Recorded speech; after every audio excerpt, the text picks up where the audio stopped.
Hi, this is Mardy once again and welcome to my channel.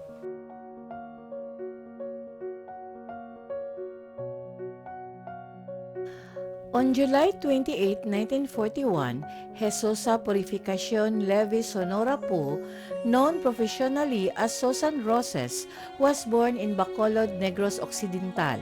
She was the wife of Ronald Alan Kelly Po, better known as Fernando Po Jr. If you are new to my YouTube channel, please don't forget to like, comment, and subscribe. At para updated kayo sa mga susunod kong videos, please click the bell notification below. At sana po, don't skip the ads and please watch until the end of my video. Si Susan Roses ay anak ni na Jesus Tonggoy Sonora at Purificacion Levi. Si Susan ay may apat pang kapatid na sina Bennett, Teresita, Rosemary at ang nag-iisang batang lalaki na si Joey. Batay sa mga ulat, ang yumaong si Susan Roses ay miyembro ng angka ng Luksin sa lalawigan ng Negros Occidental. Nagtapos siya ng high school sa La Consolacion College sa Bacolod noong 1956. Roses had her first acting stint at the age of 10 in the 1952 movie Mga Bituin ng Kinabukasan. Ang kanyang talento sa pagsasalita sa publiko at pag-arte ay kinilala ng kanyang guro sa high school na si Luisa Medel sa kanyang ikatlong taon. Hinikayat ni Medel si Roses na isaalang-alang ang karera sa pag-arte. Sa tagal niya sa LCC, nagdesisyon si Roses na italaga ang sarili sa isang acting career. Roses was regarded as the queen of Philippine movies.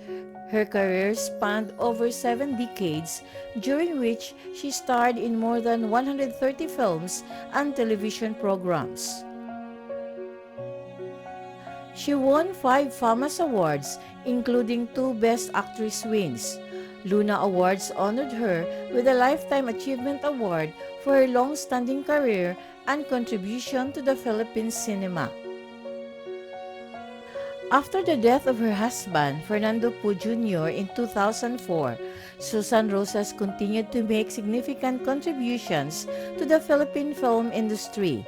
She returned to the limelight, starring in TV series like John and Shirley, and appeared a local TV's grandma in her roles in My Bukas Pa and 100 Days to Heaven.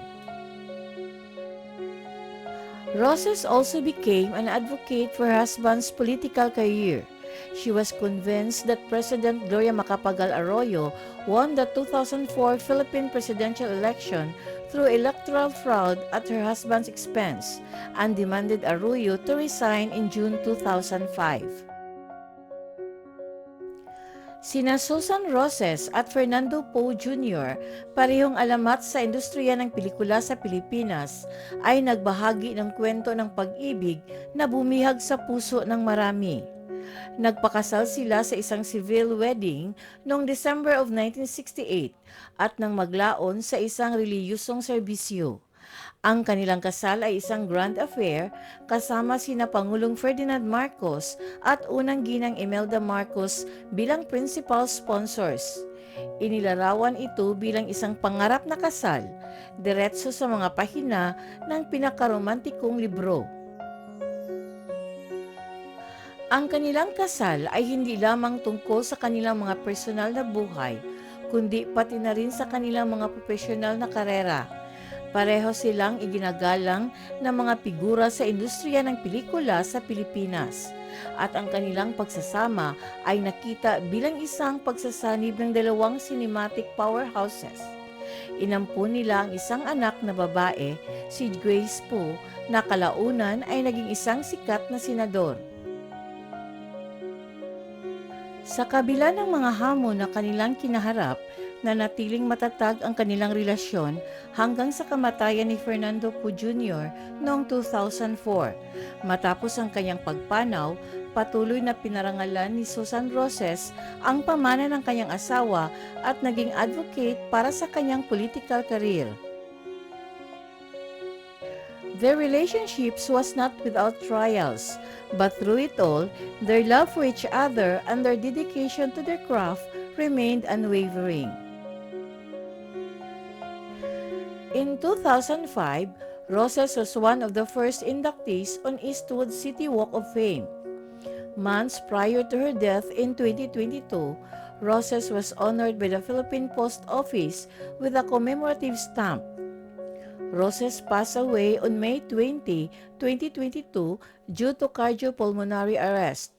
Her contribution to the Philippine film industry and her advocacy for her husband's political career have left a lasting impact on the country. Thank you very much for watching. And according to Dale Carnegie, develop success from failures. Discouragement and failure are the two of the surest stepping stones to success.